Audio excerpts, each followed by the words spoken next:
welcome to part 3 of the Uncharted Waters presentation by Franklin Templeton. My name is Josh Mays. I'm a financial advisor with CUSO at Wright-Patt Credit Union.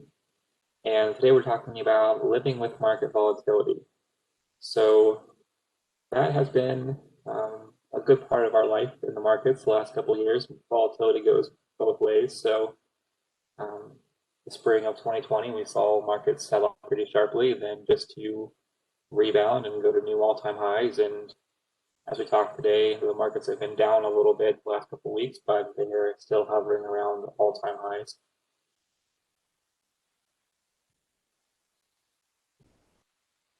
So the most important thing probably during all this is just to stay calm. Markets, like I said, market volatility goes both ways.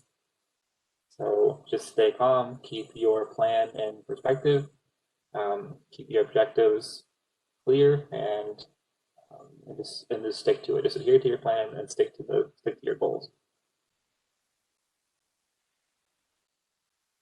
So keeping a long-term perspective and keeping your goals and plan front and center really helps you focus on the long term.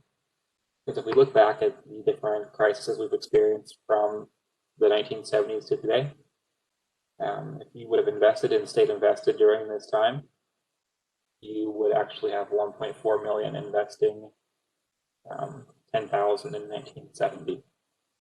That's a return of 10.53. So if you got out during the tech bubble or the global financial crisis and didn't get back in, you probably really would have got hurt.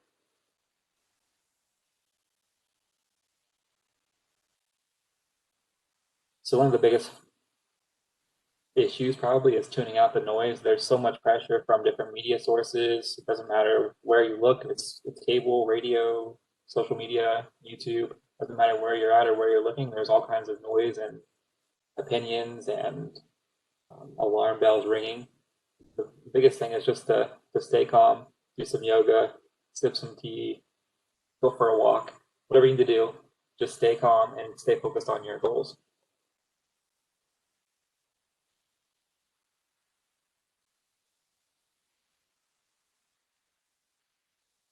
So diversification does matter. Diversification is just spreading your money out amongst different asset classes or different sectors within an asset class. So as we'll see on this slide here, this is just listing out the different types of investments you can do. So it's got stocks and bonds and small cap stocks, large cap stocks, emerging market stocks, all different kinds of investments that you can do. Typically, these rotate. So the last 10 years, we saw large cap stocks, growth stocks particularly, tech stocks in particular as well, do really, really well. But typically these things rotate, and during 1 year, so as you see highlighted in the blue, emerging markets did very well in some years. In other years, bonds did well, large cap growth stocks did very well. So just diversifying your assets into different sectors of the market can really help you to achieve a good market return in just about any market environment.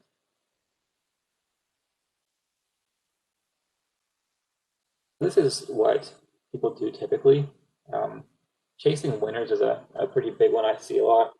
People will come in with, what's the hot stock, or what's the hot sector, or what's the hottest fund. If you're going around asking those questions, you're probably already too late. You missed the boat. You need to be positioned ahead of time to take advantage of that.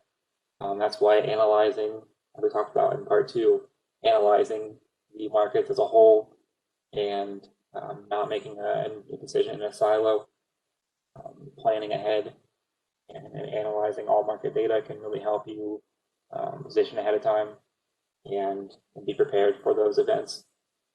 If you're chasing winners, you'll do okay, but you're not going to do as well as if you had diversified your assets ahead of time and stuck with your plan and just carry on with a long-term perspective.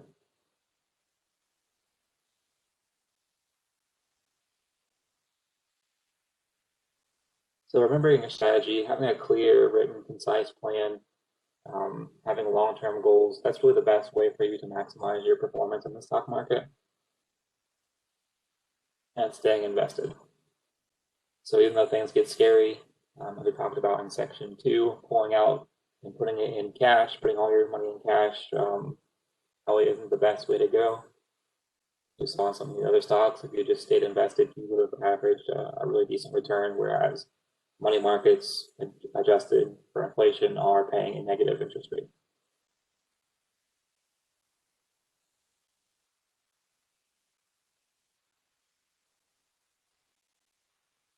So dollar cost averaging is something you may be doing already, even though you might not be aware of it.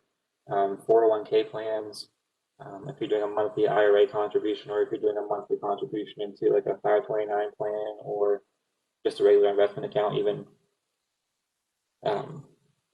that's already probably being done for you. So what dollar cost averaging is let's say, for this example, you're investing 500 a month. You put that in every single month, and the share price of your investment fluctuates daily. So you might buy high sometimes, you might buy low sometimes, you might buy near the average sometimes. It just depends on what the price is during that month. But you're buying at all different share prices. And typically that averages out to a lower average cost per share. So you're actually getting a cheaper share price than if you would have just invested all at one time.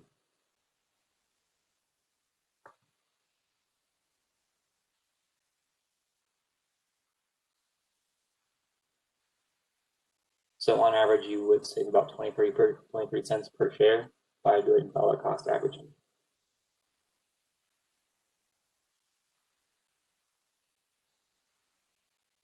So if you stayed fully invested over the last 20 years, you would have averaged 5.97. But if you missed the 10 best performing days in the market, you would have only done 1.9. And if you missed the best 20 days, you actually had a negative return. So it's really important that you just stay invested and don't try to time the markets. And if you miss the best 30 days as well, you would have done even worse, negative 2.9%.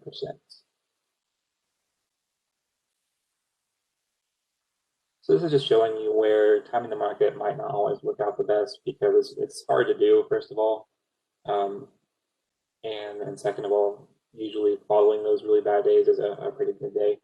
This is kind of just helping you to see how a negative day is usually followed by a pretty positive day.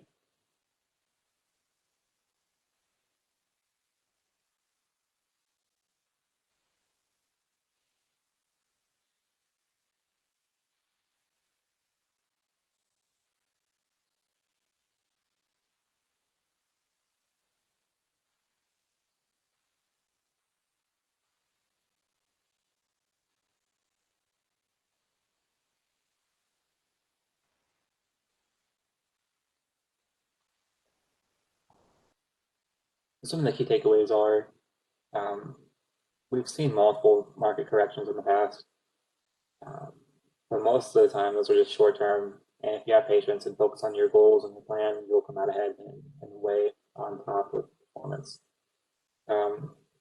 Try to suppress those emotions a little bit. If you're really scared because the market's going down, just focus on your plan. Like I said earlier, take a walk, do some yoga, drink a tea, whatever you need to do. Stay focused, stay concentrated on your long-term goals and objectives, and just carry on. So markets are always going to be volatile. There's nothing you can do about that, really. You can't change the structure of the market, but the best thing that you can do is just stay calm, be with an advisor, develop a plan, stick towards that plan, and continue to work towards it. And when things get rough, you can go back and consult that plan. You can speak with your advisor. You can review everything, keep everything up to date, and just carry on towards meeting your goals. Coaching makes a huge difference. Your advisor is there also to coach you and help you through bad times, as well as to help you pick investments. So if there's a market crash, that's a perfect time to go meet with your advisor. Also, if the market's way up, that's a perfect time to go meet with your advisor to make sure that you're not overly risky in your portfolio. So over the last year, we saw where the market went from, I think, negative 35% to, I think, the NASDAQ was up over 100%. So you might have gone from a big loss in your portfolio to needing to actually adjust the risk in your portfolio because your stock portfolio holdings might have grown to be an outsized portion of your account. So you might need to reallocate some of those holdings and then re-diversify your account. So it's good to just regularly meet with your advisor to help you stay on plan, keep your accounts where they need to be, and to keep your goals in focus.